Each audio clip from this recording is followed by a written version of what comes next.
Sometimes, in very quiet moments, people have thoughts like these. Why am I still in this place? Why isn't my life moving in the direction I want it to? The real answer to that question is not outside. It is within you. It is the self-image that resides deep in your heart. How you see yourself. Everyone, life is not just something that happens. Life is shaped by how you define yourself. What I've realized after working with countless people for a long time is that the starting point of all change is the fact that it is self-image. Now, honestly ask yourself this question. How do I perceive myself as a person? What kind of life do I truly believe I deserve to live? The self-image, you see, doesn't just stay at the level of superficial words or thoughts. It is deeply rooted in your unconscious, and it becomes the standard that determines everything you do and every choice you make. For example, let's say you have this belief inside you. I am an ordinary person. What will happen then? You unconsciously make average choices. You try to avoid taking risks. You end up filtering out both challenges and opportunities on your own. And when someone talks to you about a great opportunity or success, a part of your heart feels uncomfortable. Why is that? It's because it contradicts your self-image. When a person finds themselves in a situation that contradicts their self-image, they feel discomfort and try to return to a familiar level.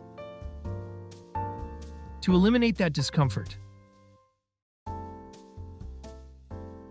it's like a thermostat in a room. Let's say the temperature in your room is set to 22 degrees. Even if hot air comes in from outside,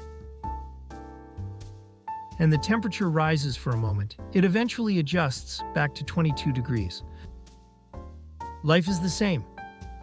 Even if you achieve success for a moment, or come into a lot of money, if your inner self-image whispers, "I'm not that kind of person," you will revert to your original level. This is the reason why we repeat self-destructive behaviors. Consciously, we say we want to succeed, but our subconscious fears that success because it's something unfamiliar. So what should we do? The answer is clear. You need to change your self-image. This is not just simple positive thinking. This is not about deceiving yourself. This is a process of reclaiming the real me. Why, you ask? Because you were a great being from the very beginning. The world, the environment, and experiences, the things that have been said to you have only made you smaller.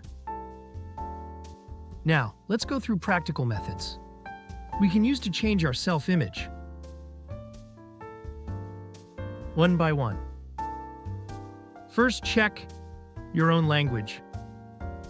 The things you often say to yourself are shaping your self-image. I don't have the ability to do that. I'm bad with numbers, and I won't be able to do it because I'm not good at expressing myself. Aren't we just spouting these words so naturally? Those words are not just simple habits. It's like a spell that solidifies our self-image. From now on, you need to consciously change the direction of your words. It may feel awkward at first, but if you keep repeating it, your brain will start to accept the new standard. I am growing. I am becoming a better person. I embrace my potential. Try to stick these words in your mouth. This is the second. Visualization. Close your eyes and imagine the person you want to become. What are you wearing? What place are you in? Who are you with? What expression and tone are you using to spend your day? Practice vividly depicting that scene. If possible, it's best to do it in the morning, or just before sleeping when your consciousness is most open. As you repeat this, your brain gradually starts to recognize that image as reality. This is the third affirmation, in front of the mirror. This is a very powerful tool. Making positive statements to yourself while making eye contact. I believe in myself. I am someone who deserves to be loved enough. I can live a valuable life. Try whispering these words to yourself in front of the mirror. Every morning at first, you might find it amusing. But as time goes by, that resonance deepens. This is the fourth. Environmental check. The spaces you frequently inhabit, the people you are with, and the content you engage with all influence your self-image. If your surroundings are consistently negative or remind you of past failures and shame, that environment may be hindering the growth of your self-image. Try to create an environment that expands you. As you accumulate things, like grateful little items, inspiring books, and supportive people, your new self-image quietly, but firmly grows. Everyone, this is not just for a good feeling.